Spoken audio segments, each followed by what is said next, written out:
نحمده ونصلي على رسوله الكريم.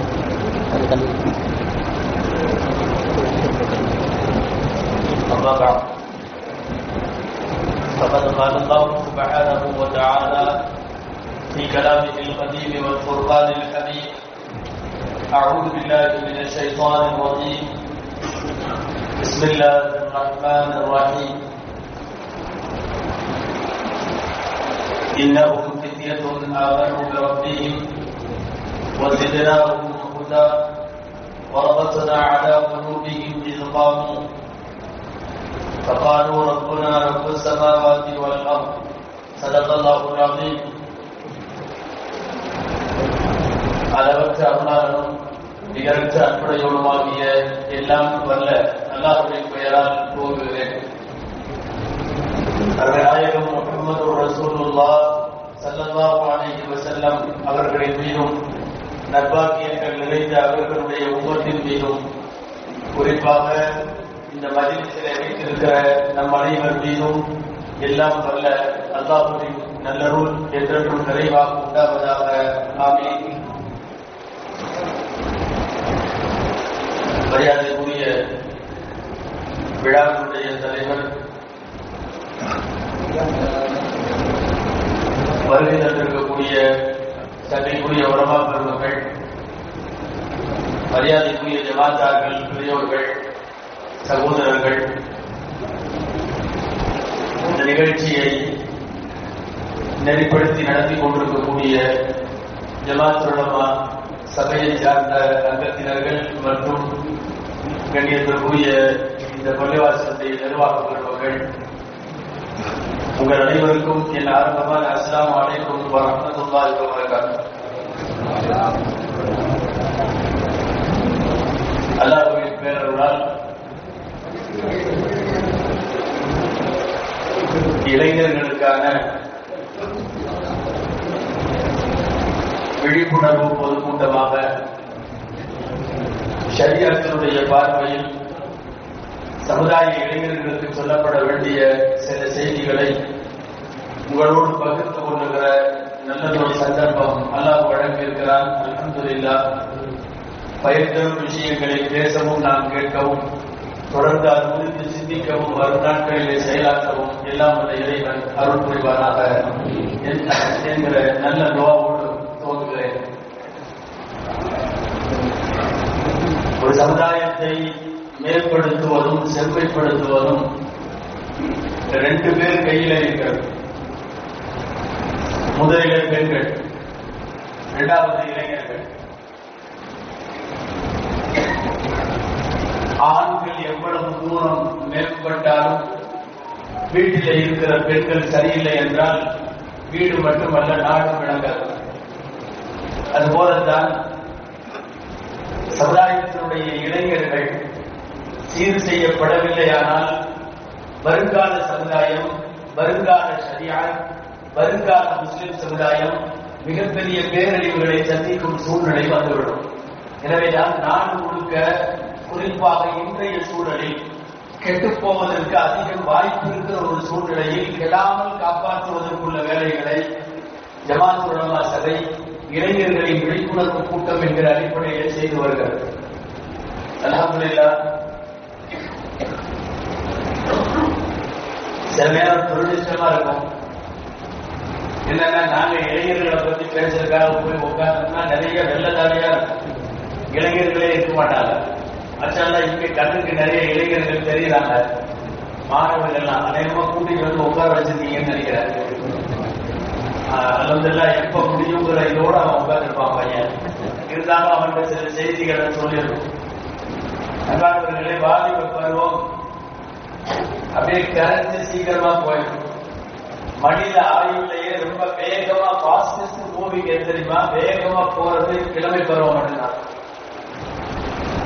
குழந்தை பருவம், விளையாடுதல் பருவம், பதின் பருவம், வாலிப பருவம், அதையெல்லாம் விட பின்னாடி வரக்கூடிய முதுமை பருவத்தை எல்லாம் விட வேகமா நகர்றது வாலிப பருவம். பஸ்ராவுடைய வீதியிலே அல்லாமா ஹசன் பஸ்ரி ரஹ்மத்துல்லாஹ் பனி கட்டிய தலையை தூக்கி வச்சுக்கிட்டு ஐஸ் கட்டி வியாபாரம் பண்ணாங்க. சொல்லுவாங்களா, எப்பா வாங்கிக்கப்பா, கொஞ்ச நேரம் ஆனா ஒண்ணும் இல்லாம போயிடும். படிக்கட்டிய காலையில ஒரு 8 மணிக்கு எடுத்து தலையில வைக்கிறான்னு வைங்களேன், டக்குன்னு படிக்கட்டியை வெட்டி வாங்கிட்டாங்கன்னா சேல்ஸ் ஆயிடும். ஒரு 10-11 மணி வரை யாரும் வாங்கலன்னா அப்படியே தண்ணியா உருகி போயிடும், ஒழுங்கு இருக்காது. பனிக்கட்டி உருகிட்டு இருக்குது, சீக்கிரம் வாங்கிக்கீங்க அப்படின்னு சொல்லுவாங்களாம். என்ன சொல்ல வர்றான்னு தெரியுமா? லைஃப் பனிக்கட்டி மாதிரி ஒன்ஸ் கடந்துச்சுன்னா திரும்ப யாருக்கும் வராது. இங்க இருக்கிற வயசானவங்களுக்கு அப்படி ஒரு ஆசை உண்டு, திரும்ப ஒரு தடவை அப்படி வாலிப பருவத்துக்கு போயிட்டு வந்தா எவ்வளவு நல்லா இருக்கும். ஒரு வித்தியாசமான பருவம் வாலிப பருவம். இந்த வராதவனெல்லாம் அந்த வயசுக்கு வரணும்னு சீக்கிரமா ஆசைப்படுறான். எப்ப நம்மளும் வாலிபராக இப்ப 6th 7th படிக்கிற பையன் எல்லாம் கேட்பாங்க, வாலிபனா எப்ப வருவோம்? நம்மளும் அப்படிக்கிட்டா பெருசு ஒரு நல்லா தினமும் பைக் எல்லாம் வருது, எரும மாடு மாதிரி படிச்சுட்டு இப்படி பயங்கரமா அப்படி ஓட்டிக்கிட்டு பின்னாடி ஒரு பொண்ணை உட்கார வச்சுட்டு அப்படியே பயங்கரமா ஒரு ரவுண்ட் அடிக்கணும். அது சின்ன பசங்களுக்கு அப்படி ஆசை வரும். வயசானவங்களுக்கு எல்லாம் கொஞ்சம் குறைஞ்சா நல்லா இருக்கிற வயசு, அப்படி ஆசை இல்லைன்னு சொல்ல முடியாது. டை அடிச்சு சுற்றுற ஆளுங்களுக்கு எல்லாம் போய் கேட்பாருங்க, எதுக்கு டை அடிக்கிறாங்கன்னு நினைக்கிறீங்க? நல்லா தெரியுது வயசா போச்சுங்க. நீட்டா போய் உட்காந்து சலூன்ல அந்த கருப்பு இதை அடிச்சு அங்க போட்டு இங்க போட்டு, என்னன்னா அவருக்கு மனசு கூட ஒரு நினைப்பு, நம்ம கருப்பு அடிச்சிட்டோம் ஒரு 10 வயசுக்கு அப்படியா போச்சு. பக்ரீத் நேரத்தை பாத்தீங்கன்னா நிறைய பேருக்கு சாயம் எடுத்து போயிடும். என்னன்னா அஜித் சொல்லிடுவார், யார் யாரெல்லாம் குர்பானி கொடுக்கிறீர்களோ அவர்கள் நகை மூடி வெட்ட வேண்டாம் அப்படின்னு ஒரு 10 நாளைக்கு தடை போட்டுருவாங்களா. அப்பதான் நிறைய பேருக்கு உண்மையா எவ்வளவு வயசாச்சுன்னே தெரியும்.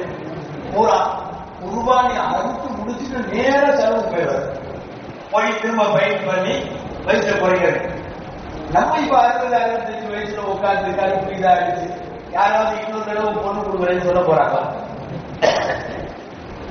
நான் சொல்ல வந்தது, வாலிபம் எல்லாரும் விரும்புகிறார்கள், ஆனா சீக்கிரம் போயிடும். ஹசன் பஸ்ரி ரஹ்மத்துல்லாஹி சொல்லுவது போல பனிக்கட்டி 2 வருஷம் அசைவே இல்லாம பெட்ல படுத்திருந்தார், கோமால படுத்திருந்தார், எந்த அசைவும் இல்லை, எங்கேயும் வெளியே போகல, ஒண்ணும் பண்ணல. யாரெல்லாம் நான் இப்படி படுத்ததுனால என் ஆயுசுல ஒரு 2 வயசு திருப்பி கொடு, நடக்குமா?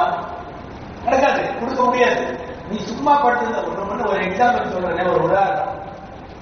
ஒரு ஹமாம் சோப்பு, ஏதோ ஒரு சோப்பு வாங்கினீங்க, பீரோட வச்சு நீங்க யூஸ் பண்ணவே இல்லை, 2 வருஷம் கழிச்சு எடுத்தாலும் அந்த சோப்பு பயன்படுத்தலாம்.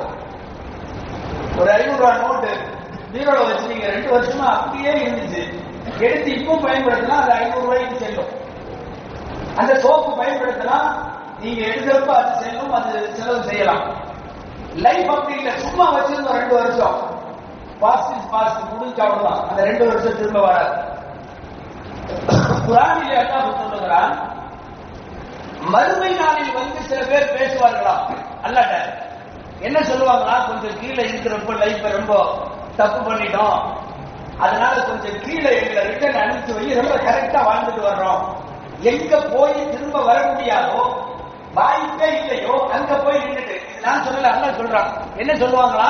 ரப்பிர்ஜிஊனி லஅல்லி அஅமலு ஸாலிஹன் ஃபீமா தரக்து, யா அல்லாஹ் திரும்ப அனுப்பிச்சு வை, நான் விடுபட்டு போனதை எல்லாம் கரெக்டா நல்லபடியா செஞ்சுட்டு வந்துடுறேன் அப்படின்னு சொல்லும்போது அல்லாஹ் சொல்றான் ஒரு வார்த்தை, கல்லா இன்னஹா கலிமத்துன் ஹுவ காயிலுஹா, இது ஒரு வார்த்தை, இவன் அதை பேசுகிறான். நம்ம சொல்லுவோம்ல, இதெல்லாம் ஒரு பேச்சு பேசுறேன் அப்படின்னு சொல்லுவோம்ல, அந்த வார்த்தையை எல்லாம் சொல்றாங்க. இன்னஹா கலிமத்துன் ஹுவ காயிலுஹா, இதெல்லாம் ஒரு பேச்சு பேசுறேன், ரிட்டர்ன் போகுவதற்கு வாய்ப்பே இல்லாத இடம், திரும்ப வர முடியுமா? இது வாலிபர்கள் கூட்டம் அப்படிங்கிறதுனால வாலிபர்களுக்காக சொல்றேன். வாலிபர்கள் கொஞ்சம் அவங்கள இதா வைக்கணும், அதுக்காக சொல்றேன். சின்ன கதை. பாரியில நண்பர்கள்லாம் சேர்ந்து 65வது மாடியில் தங்கியிருந்திருக்காங்க. மேல 65 மாடி, சும்மா போய் டீ குடிச்சு வரலாம் ஜாலியாக இறங்கி வந்திருக்காங்க. 4-5 பேர் நண்பர்கள் இறங்கி டீ எல்லாம் குடிச்சிட்டாங்க. திரும்ப மாடிக்கு 65வது மாடிக்கு ஏறணும், வந்து லிப்ட் அமைச்சதான் வேலை செய்ய. லிப்ட் நாட் ஒர்க்கிங் போட்டா, டெக்னிக்கல் ப்ராப்ளம் போட்டா, சாரி ஃபார் இன்கன்வீனியன்ஸ் போட்டான், படி இல்லை, படி ஏறி போகும். 65 மாடி சொன்னாங்களா? ஒருத்தர் சொன்னா, நான் ரொம்ப போர் அடிக்குது, 65 மாடி ஏறணும், நம்ம ஆளுக்கு 4 பேர் ஒவ்வொரு குட்டி கதை சொல்லுவோம். நான் ஒரு கதை சொல்றேன். அடுத்த மாடி படி இருக்கும்போது நீ ஒரு கதை சொல்ல, அடுத்த மாடி நீ ஒரு கதை சொல்லு, பேசிக்கிட்டே போனா போறது தெரியாது, ஈஸியா போய் சேர்ந்துடலாம், ஆளுக்கு ஒரு கதை சொல்லுவோம்னு சொல்லியிருக்காங்க. சரின்னு ஆளுக்கு ஒரு கதை குட்டி குட்டி கதையா சொல்லிட்டு போயிட்டாரு. 63 64வது மாடி வந்துருச்சு, ஒரு மாடி தான் இருக்கு. இந்த வருஷ பிரகாரம் கதை சொல்ல வேண்டிய ஒன்று இருக்காங்கல்ல, அவன் சொல்லியிருக்கான், நான் இப்ப சொல்ல போறது கொஞ்சம் சோகமான கதை. ஏப்பா என்ன சோகமான கதை? இல்ல ரூம் சாவியை கீழே வச்சு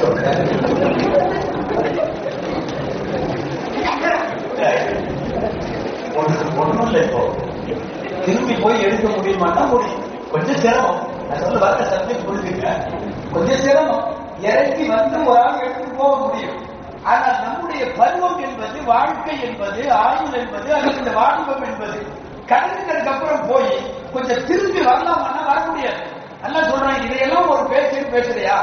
மீண்டும் துன்யாவுக்கு போறதும் நீ முடிஞ்சிருச்சு, ஆயுள் முடிந்து விட்டால் முடிந்ததுதான். அந்த அடிப்படையில் வாலிப பருவம் என்பது வேகமாக போய்விடும், வேகமாக கடந்துவிடும். இந்த பருவத்திற்குள்ளாகவே எல்லாம் செய்யணும்.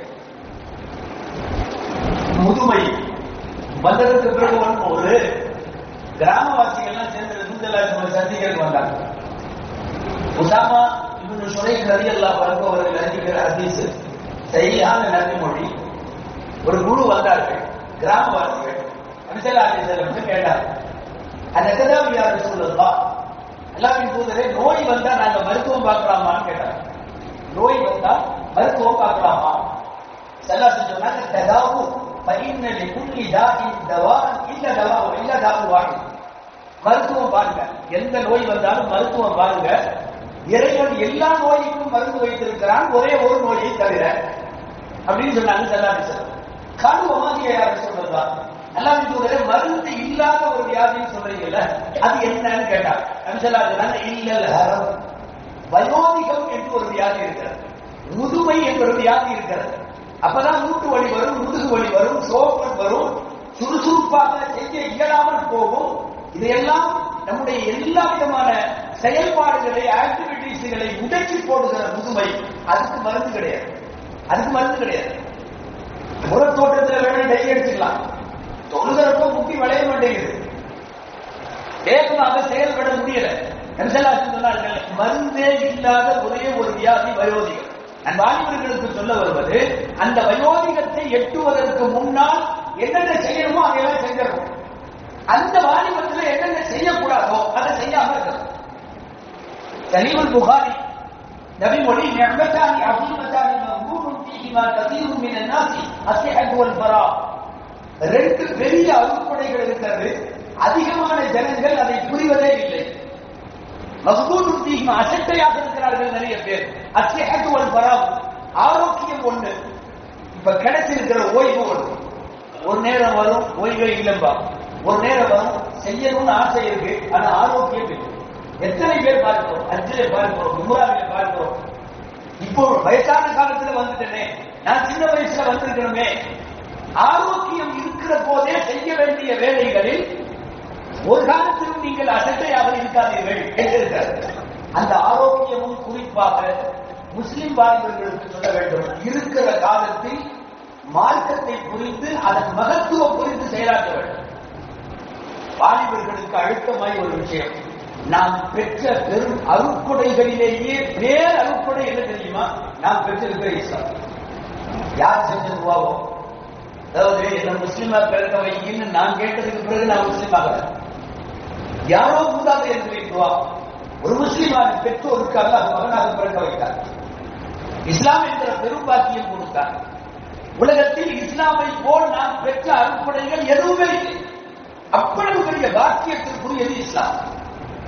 வாலிபர்கள் புரிந்து கொள்ளுங்கள், நாம் பெற்றிருக்கிற மார்க்கத்தை விட உரத்து சொல்லலாம், எந்த இடத்திலேயும் சொல்லலாம், உலகத்தில் இதை விட சிறந்த மார்க்கம், சிறந்த வழி, சிறந்த பாதை, சிறந்த கொள்கை, சிறந்த கோட்பாடு, சிறந்த செயல்கள் இல்லவே இல்லை.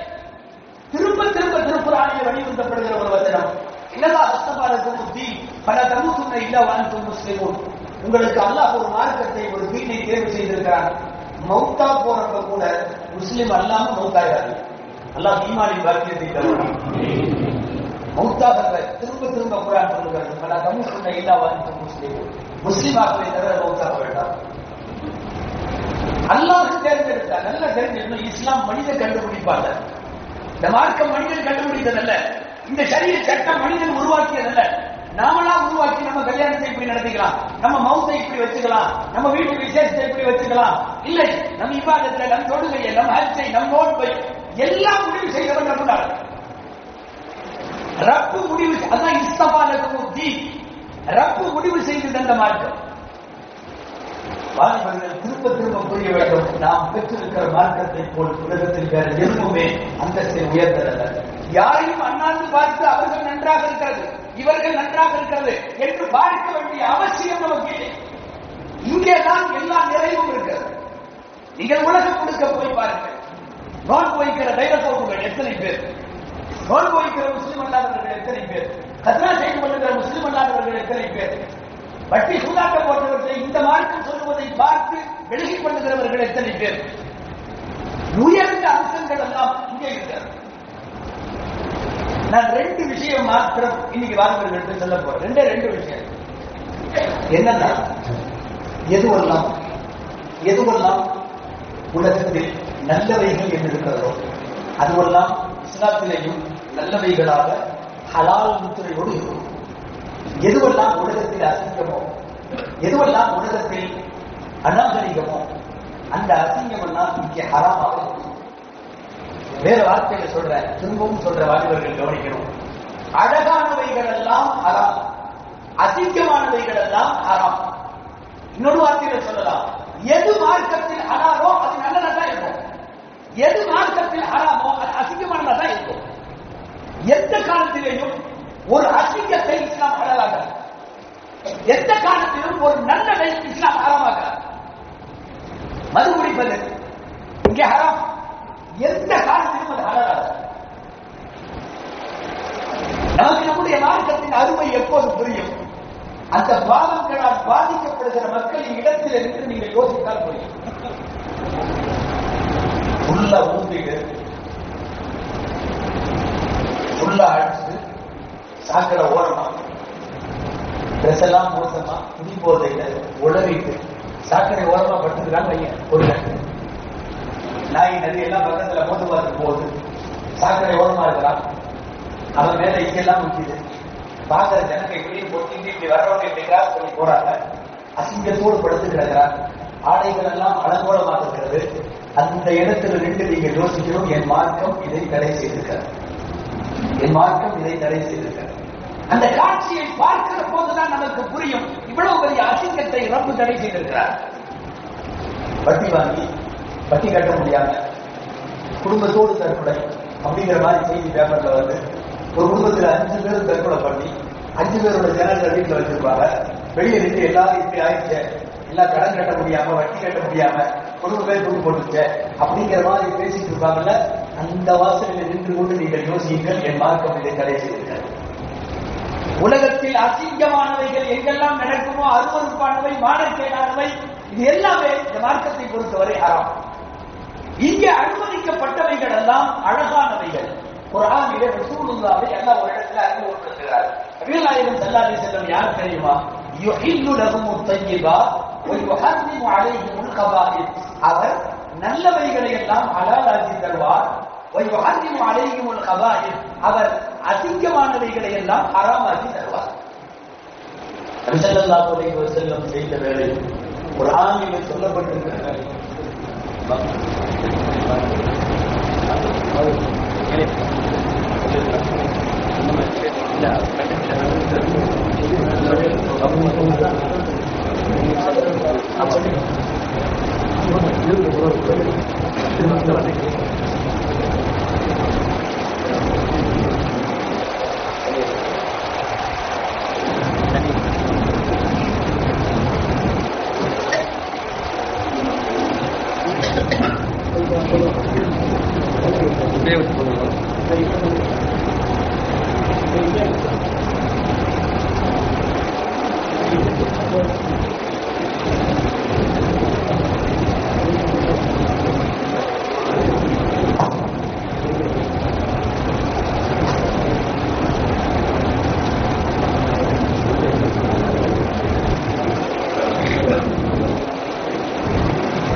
எனவே அன்பான வாலிபர்களே, வாலிபத்தில் பாதுகாக்க வேண்டிய அம்சங்களில் மார்க்க முக்கியமான அம்சம், தீன் முக்கியமான அம்சம்.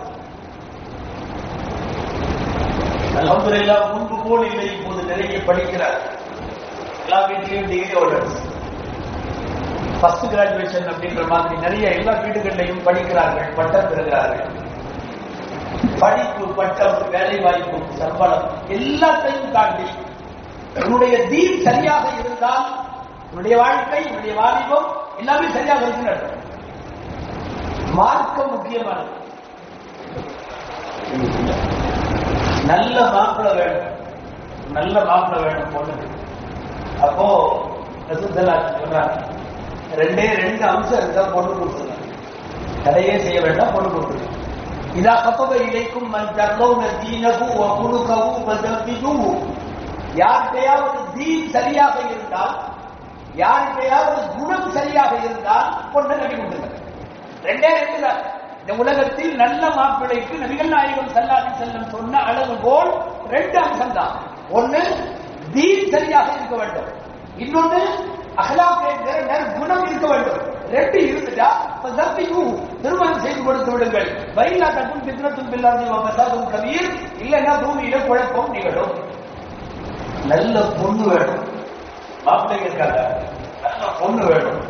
அங்கேயும் ரசூலுல்லாஹ் தான் சொல்றாங்க, மார்க்கம் உள்ளவளாக இருந்தால், நீங்களாம் கல்யாண மேடைகளை கேள்விப்பட்டிருப்பீங்கல்ல, ஒரு பெண் அழகுக்காக கல்யாணம் முடிக்கப்படுறா, அந்தஸ்துக்காக கல்யாணம் முடிக்கப்படுறா, காசு பணத்துக்காக கல்யாணம் முடிக்கப்படுறா, எல்லாம் விட்டுட்டு தீன் தேர்ந்தெடுத்து கல்யாணம் செய்து கொள்ளும்.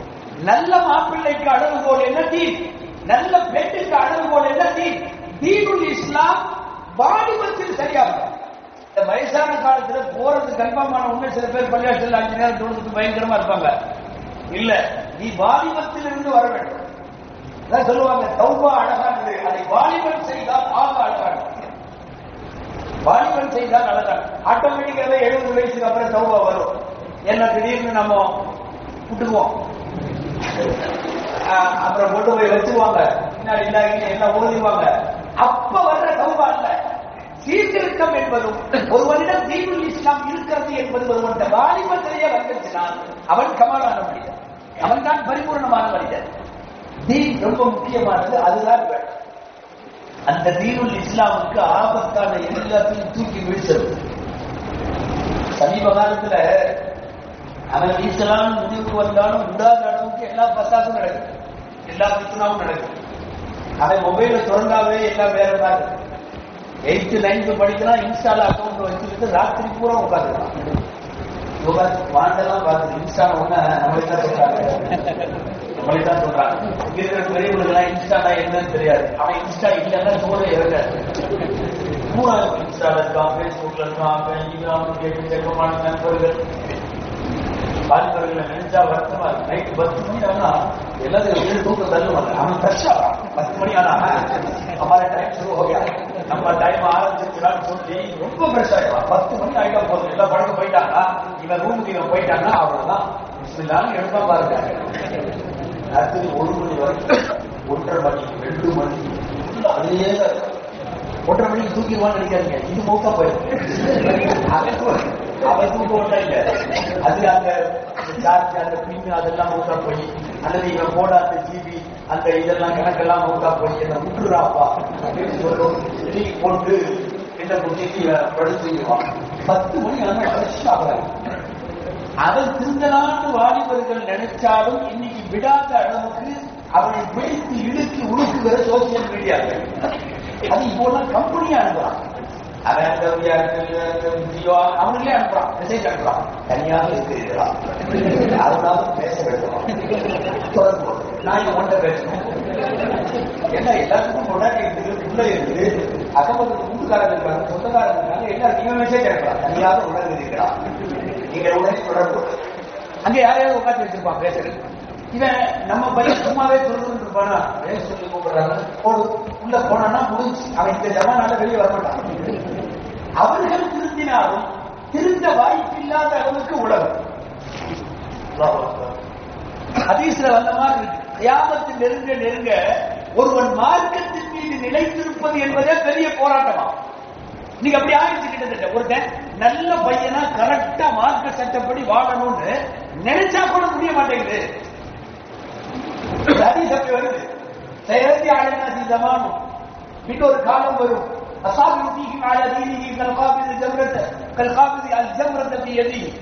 பின்னாடி ஒரு காலம் வரும். அப்போது மார்க்க சட்டப்படி ஒருவன் பொறுமையாக இருப்பது என்பது கையில தீக்கங்கை வச்சிருப்பதற்கு சமம். கையில தீக்கங்கை வச்சிருந்தவன் எப்படி இருப்பான்? ஜாலியாக கரெக்டா வச்சிருப்பானா? தடுமாறுவான், துண்டுவான், இங்கே அங்கே தூக்கி போடுவான். கையில தீக்கங்கை வைத்திருப்பவனை போலத்தான் மார்க்க சட்டப்படி வாழ நினைக்கிற ஒருவனுடைய சூழ்நிலை அந்த அளவுக்கு மாறும். சொல்லிட்டு ரசூலா என்ன சொல்றாங்க தெரியுமா? சஹாபாக்கள் சொல்றாங்க, அந்த காலத்திலும் ஒருவன் மார்க்கத்தின்படி வாழ்ந்தால் உங்களை போன்ற 50 பேருடைய கூலி அவனுக்கு கிடைக்கும். 50 சஹாபி கூலி. சாதாரணமான செய்தி அல்ல. சஹாபாக்களுக்கு ஆச்சரியமா போச்சு. பொல்லாத காலத்துல வாழ்றான், ஆனா மார்க்க சட்டப்படி வாழ்ந்தா நம்மள மாதிரி 50 பேரா? ஒருத்தருக்கு ஒன்று லேச சந்தேகம். ஒரு ஆள் கூலி எல்லாம் 50 பேர் கூலின்னு சொல்லியிருப்பாங்க. நம்மள மாதிரி 50 பேர் எப்படி சஹாபிய சொல்லியிருப்பாங்களா? நாம வங்கி இறங்குறத கண்ணால பாக்குறோம், குரான் இறங்குறத பாக்குறோம், ஜிப்ரீல பாக்குறோம், ரசூலுல்லாஹ் பாக்குறோம். அதனால ஒருத்தர் கேட்டார் ரசூலுல்லாஹ், அஜ்ரு 50 மின்னா அவ் அஜ்ரு 50 மின்கும், அவங்கள 50 பேரா இல்ல எங்களை மாதிரி 50 பேரா அப்படின்னு கேட்டார். அவர் உங்களை மாதிரி 50 பேர். அவருக்கு திரும்ப கேட்டாரு, எதனால் அப்படி 50 சஹாபியின் கூலி கிடைக்கும்? பதில் சொன்னாங்க,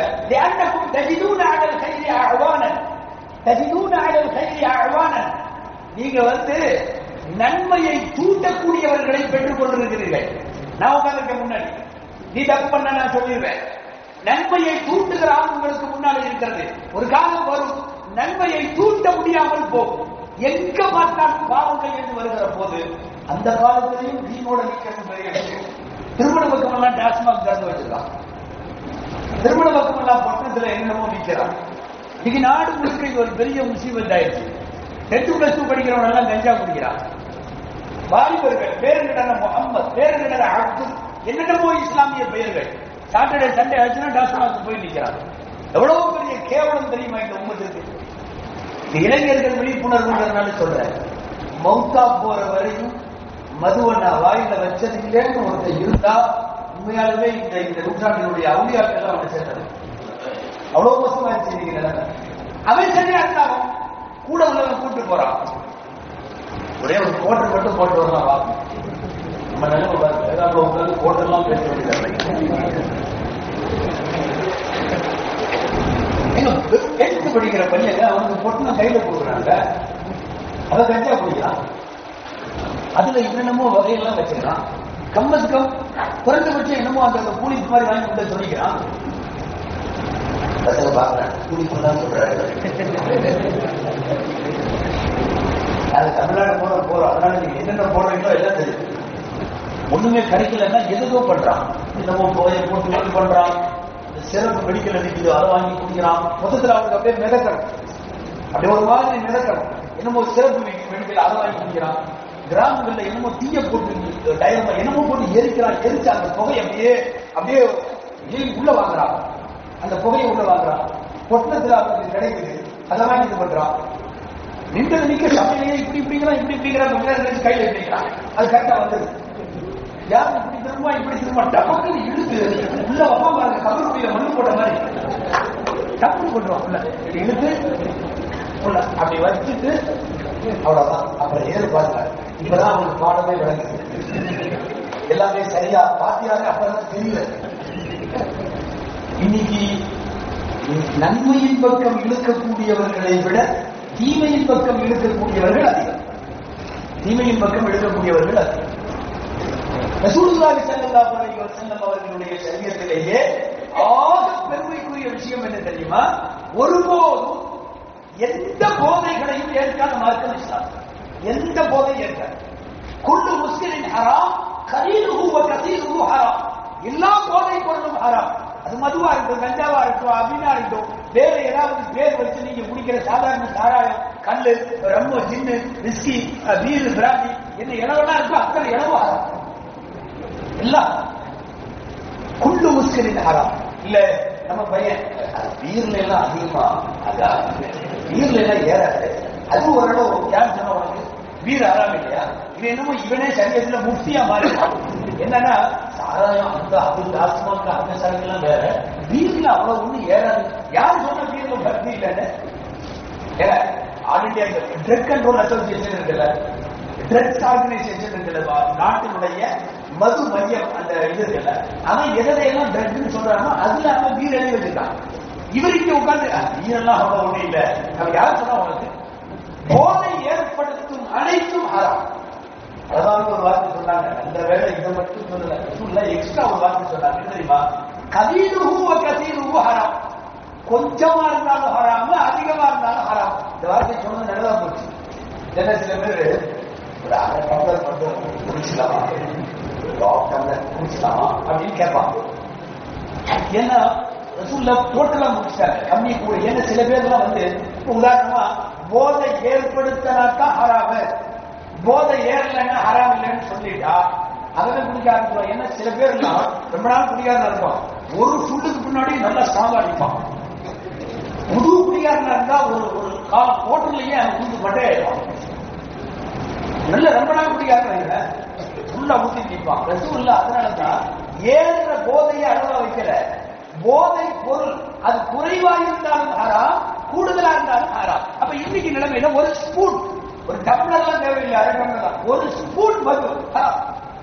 குறைவாக இருந்தாலும் ஹராம். என்ன ரொம்ப நாளைக்கு முன்னாடியே 1400 வருஷத்துக்கு முன்னாடியே இவனுக்கு வருங்காலத்தில் இப்படி எல்லாம் கேள்வி வரும். இப்ப ஒரு 1/4 டம்ளர் குடிச்சுக்கிறேன்னு கூட கேட்பான்.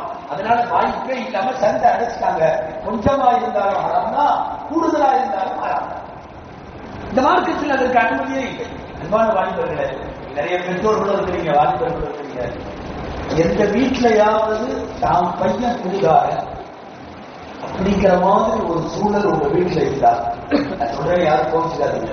நீங்க நல்ல தகப்பன் இல்லை, அங்க இருக்கிறது நல்ல தாய். அதுதான் இருக்காது. எனது மகன் குடிக்கிறார், நான் நல்ல தந்தை இல்லைன்னு அந்த பையன் பெற்றெடுத்த தாய் சரியில்லை என்று அர்த்தம். ஒரு குடிகாரனுக்கு தந்தையாக இருக்கிறது என்பது பெரிய இழுக்கு. நான் என்ன பண்ணிட்டோம், நான் படிக்க வச்சேன், இதை வச்சேன், வெளியில போய் அவன் இல்லை, தொடர் கண்காணிப்புகளுக்கு உட்படுத்து. முடியலையா, உறவை கூட தள்ளி வை. ஒரு பச்சையான ஹராமை செய்வதற்காக அப்படி உறவை தள்ளி வைக்கலாம். ஹராமை செய்யும் ஒருவனோடு போரிடுவதற்கு அனுமதி உண்டு.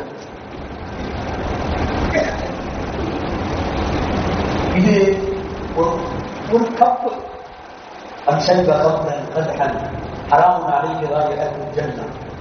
நதிமொழி, அதானபூர்வமான நதிமொழி. ஒரு கப்பு சாராயம், நிறைய பெரிய பாட்டிலாம் இல்லை, ஒரு கப்பு. அவன் மீது சொர்க்கத்தின் வாசனை கூட ஹராமாகிறது.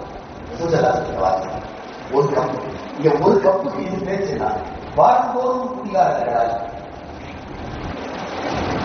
4 பேர் சேர்ந்தாலே படிச்சிருப்பேன். இவன் எல்லாம் கூடனா ஒரு செலிபிரேஷன் சொன்னாவே அது தண்ணி செலிபிரேஷன் தான். என்ற அளவுக்கு இன்றைக்கு போட்டு விட்டார்கள். நல்ல பசங்க இதெல்லாம் இல்ல, கணிச்சு கூட போகும்போது அப்ப மார்க்கெட்ல அப்படியெல்லாம் என்னைக்காவது ஒரு விழாக்கால சலுகை மாதிரி எல்லாம் இல்லையே. நிரந்தர ஹராம், கியாமத் வரை ஹராம். கிராமத்துல மது தடை செய்யப்பட்டு ஹராமாக்கப்பட்டு விட்டது. ரசூலுல்லாஹ் அறிவிச்சிருக்காங்க. பதினால இதே ஒரு கிராமவாசிக்கு தெரியல. அவரு மதுவெல்லாம் அனுமதி இருக்குன்னு நினைச்சிட்டு புதுசா இஸ்லாத்துல சேர்ந்தவர். நம்ம போய் முகமது ரசூலுல்லாஹ் பார்த்துட்டு வரலாம் அப்படின்னு கிளம்புறாரு. கிளம்புறப்போ ரசூலுல்லாஹ்வுக்கு ஏதாவது அன்பளிப்பு வாங்கி போகணும். ஒரு தின்னு நிறைய அவங்க ஊர்ல கிடைக்கிற ஸ்பெஷல் குவாலிட்டி மது வாங்கிட்டு வந்தாரு. நல்ல சரக்கு, அருமையான சரக்கா வாங்கிட்டு ரசூலுல்லாஹ் கூட்டலாம் கொண்டு வந்தாரு. நேரா தின்ன பொழுது இறக்கியாச்சு. அது சொல்றது அபூதாவுல இருக்கக்கூடிய சரியான ஹதீஸ். என்ன நல்லா இருக்கு, எங்க ஊர்ல கிடைக்கிற ரொம்ப உயர்தரமான மது அப்படின்னு இருக்காங்க. என்னதான் அல்லாஹ் மதுவை நிரந்தர ஹராமாக்கி விட்டான், நான் எடுத்துக்க முடியாது அப்படின்னா அவருக்கு ஷாக். ஏன்னா படாத பாடுபட்டு பெரிய இதா வாங்கிட்டு வந்திருக்காரு. ரசூலுல்லாஹ் இப்படி சொன்ன ஹராமா, சரி நீங்க என்ன செய்ய முடியும் அவர் சொன்னாரு, நான் இதை சேல் பண்ணிடுறேன், நீங்க தான் வாங்கல சேல் பண்ணிடுறேன். ரசூலுல்லாஹ் கூப்பிட்டு சொன்னாங்க, குடிப்பது ஹராமாக்கப்பட்டவைகள் எல்லாம் விற்பனை செய்வதும் ஹராமா, நீ விற்க முடியாது. அவருக்கு அதை விட ஷாக். கொண்டு ரசூலுல்லாஹ் வாங்கல. சரி யாருக்காவது கொடுத்து இன்னும் நிறைய ஏன்னா ஹை குவாலிட்டி பார்க்கலாம்னா இன்னும் முடியாதுட்டாங்க. கடைசியில் எடுத்து போய் அவர் சொன்னாரு, நம்ம முஸ்லிம்கள் தான் ஆறாம கொடுங்க, இங்க எனக்கு தெரிஞ்ச யகூதிகள்ல என் ஃப்ரெண்டெல்லாம் இருக்காங்க யூதர்கள்ல, நான் அவனுக்கு அன்பளிப்பு கொடுத்தாரேன்னு போனார். அது கூப்பிட்டு சொன்னாங்க, குடிக்கிறது எது ஆறாமோ, விற்பனை செய்யறது எது ஆறாமோ, அதை அடுத்தவங்களுக்கு அன்பளிப்பு செய்யறதும் ஆறாம். நான் எனக்கு தெரிஞ்ச ஒருத்தர் மாற்று மதத்தினர் மொபைல் வாங்கி அன்பளிப்பு கொடுக்கலாம், பேனா கொடுக்கலாம், பென்சில் கொடுக்கலாம், எல்லாம் கொடுக்கலாம், சாப்பாடு வாங்கி கொடுக்கலாம், மது வாங்கி கொடுக்க முடியாது. எனக்கு எது ஆறாமோ அதை நான் அன்பளிப்பு. வெறுத்து போய் அவரு நீங்களும் வாங்கிக்க வேண்டிய, சேல் பண்ணவும் வேண்டாண்டீங்க, சரி அடுத்தவங்களுக்கு கிஃப்டா கொடுத்துடலாம்னா அதுவும் வேண்டாண்டீங்க, நான் என்னதான் பண்ணட்டும்னு கேட்டாரு. அஞ்சலாங்க ஊர்ல உள்ள ஒரு பெரிய குப்பை தொட்டியை சொன்னாங்க, சுபாதரகம். அந்த குப்பை தொட்டியில கொண்டு போய் ஊத்தி இருந்தாங்க. அப்படியே கொண்டு போய் சுபாதத்தில் ஊத்திட்டு உட்கார்ந்தார். அதாவது குப்பை தொட்டிக்கும் ஊர்ல நஜீசுகள் எல்லாம் இருக்கிற இடத்திற்கு மட்டுமே சொந்தமானதுதான் மது. இன்னைக்கு அது நம்ம பையனோட இதுல வருது, பாக்கெட்ல வருது, வாங்கி வச்சுக்கிறான். ஒரு நாள் கிடைக்கிறன்னா எவ்வளவு கஷ்டப்படுறான். சோறு தண்ணி கூட வாங்கி வைப்பானான்னு தெரியல. நாளைக்கு 3 முதல் நாளே தயாராகிறான் வாங்கி வச்சு. இதுல மது என்கிற கொஞ்சம் பெரியவர்கள் அப்படிங்கிறத தாண்டி சின்ன சின்ன பசங்கள்கிட்ட எல்லாம் இன்னைக்கு ஹையர் செகண்டரி லெவல்ல இருக்கிறவன் எல்லாம் கஞ்சா போட ஆரம்பிச்சுட்டாங்க. பெரிய வருத்தமாக செய்யும். இவர்களே செல்லம் அவங்கள்ட்ட அப்துல் கைஸ்னு ஒரு குழுவினர் வந்தாங்க. பிரதமருக்கு எல்லாம் தெரியும், ரொம்ப பிரபலமான ஹதீஸ். அது சஹீஹுல் புகாரில வருது, எல்லா கிதாபுகளையும் வருது. அப்துல் கைஸ் ஒரு குழுவினர் ரசூலுல்லாஹ் சர்ச்சைக்கு வந்தாங்க. சுமார் 14 பேர்.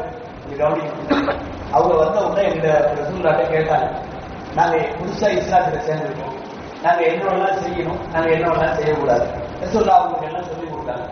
சொல்லி கொடுத்துட்டு அவங்க சில பாத்திரம் எல்லாம் வச்சிருந்தாங்க. இந்த பாத்திரம் என்னன்னா, இந்த சிலது தோல் பாத்திரம், சிலது வந்து இப்படி நம்ம இந்த குழாப்புட்டெல்லாம் செய்வோம்ல, அந்த மாதிரி உள்ள ஒல்லியான அந்த பாத்திரம். சில பேர் வந்து கிராமங்கள்ல சொரக்குரடான்னு சொல்லுவாங்க, கிணத்துல இது பண்றவன் தேனி எடுக்கிறதுக்காக போறவன் எல்லாம் முதுகுல வச்சிருப்பான், அந்த மாதிரி பாத்திரம். இதையெல்லாம் காட்டி நாங்க இதையெல்லாம் யூஸ் பண்ணலாமான்னு கேட்டாங்க. ரசூலா கேட்டாங்க, முன்னாடி இது என்னவா பயன்படுத்திட்டு இருந்தீங்க? நாங்க எல்லாருமே மது ஊற்றி வைப்போம், மது ஹராமானது பின்னாடி இதை சும்மா தான் வச்சிருக்கோம். ரசூலா சொன்னாங்க, ஒரு காலத்துல மதுவுக்காக பயன்படுத்தப்பட்ட இந்த பாத்திரத்துல இப்ப தண்ணி கூட குடிக்க வேண்டாம். நல்லா தெரிஞ்சுக்கணும், மது இல்லை, மது இல்லை, இப்ப கையில மதுவும் கிடையாது. தண்ணியோ அல்லது வேற ஏதாவது பழச்சாரோ ஜூஸோ என்னமாவது கூட அதுல ஊற்றி குடிக்க வேண்டாம், அந்த பாத்திரத்தையே தூக்கி போட்டு.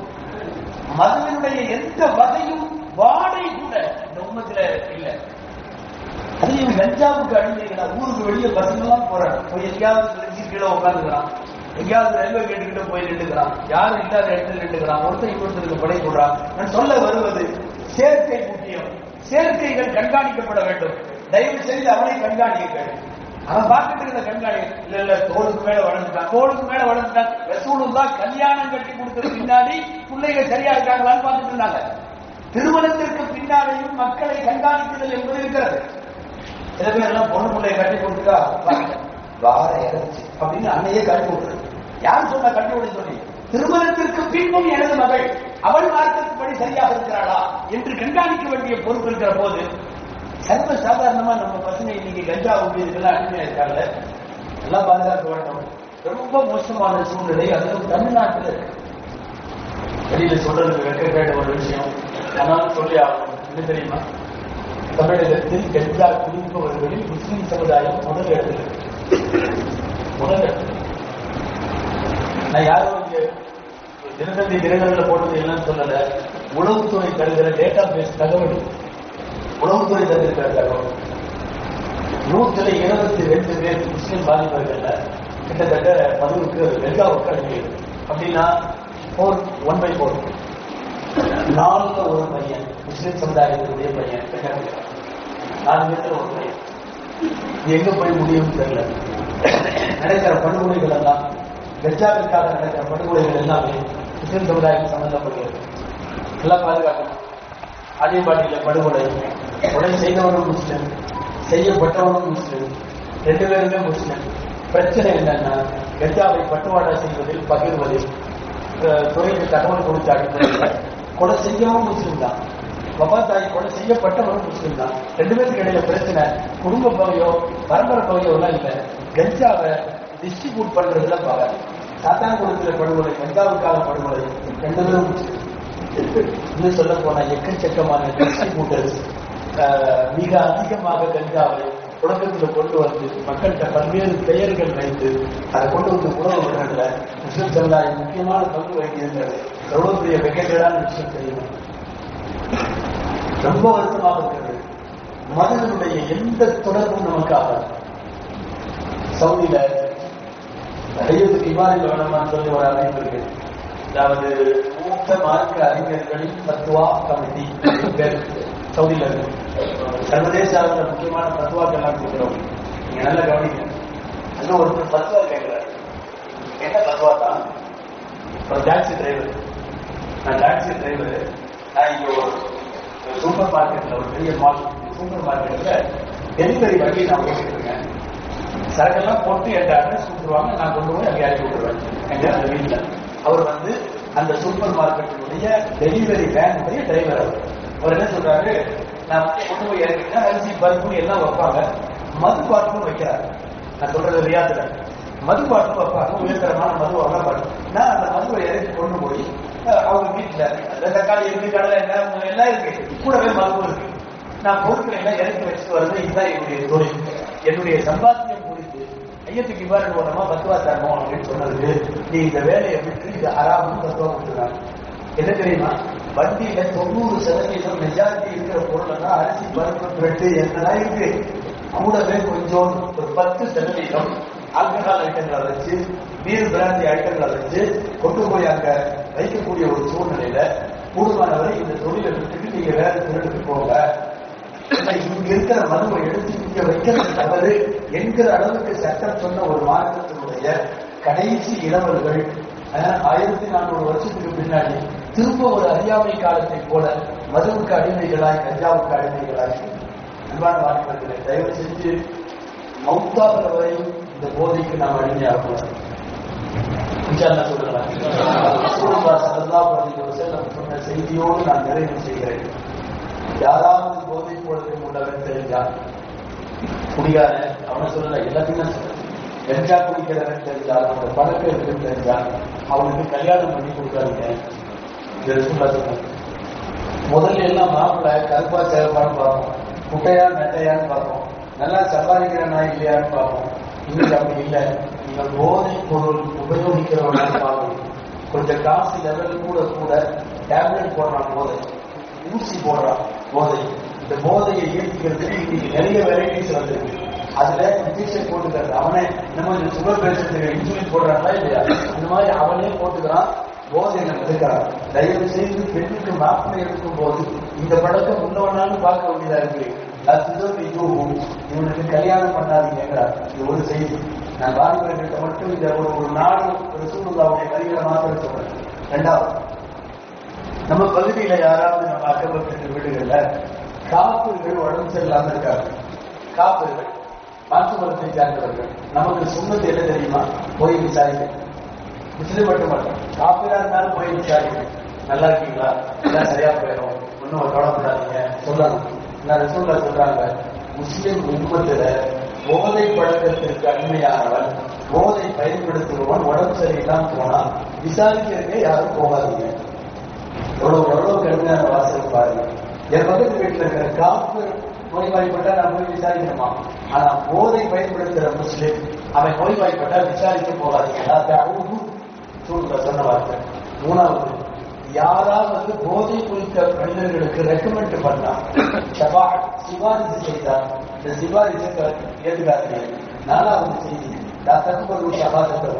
போதைக்கு பழக்கம் உள்ளவன் எங்க வந்து எந்த சபையில எதுக்கு சாட்சி சொன்னாலும் அவன் சாட்சியத்தை ஏற்காது. அவன் கண்ணால நான் பார்த்தேன், ஆமா இவர் அங்க நின்றுட்டு இருந்தாருன்னு சொன்னாலும் வேற ஒருத்தர் சொன்னா ஏற்றுக்கலாம். போதை பழக்கம் உள்ளவன் சொன்னா ஏற்றுக்க முடியாது. பெண் கொடுக்க வேண்டாம், நோய்வாய்ப்பட்டால் விசாரிக்க வேண்டாம், அடுத்தது சிபாரிசு செய்தால் ஒப்புக்கொள்ள வேண்டாம், சாட்சி சொன்னால் சாட்சியை கபூல் செய்ய வேண்டாம். தயவு செய்து நம்முடைய இளவல்களினுடைய வாயை அவர்களின் உணர்வில் ஒரு காலத்தில் மது போதை போன்ற சாராணி போன்ற விஷயமானால் கஞ்சா போன்றவைகளானாலும் இந்த உண்மத்தை காப்பாற்ற வேண்டிய பெரிய போர்க்கடமை இருக்கிறது. மவுத்து வரைக்கும் இன்ஷா அல்லாஹ் நாம அதுல இருந்து காப்பாற்றிருக்கணும். எங்க ஒரு 40 வயசுக்கு கீழே உள்ளவங்க மட்டும் மவுத்து வரைக்கும் இன்ஷா அல்லாஹ் நாங்கள் அதை விடமாட்டோம்னு ஒரு கை கொடுப்பாங்க.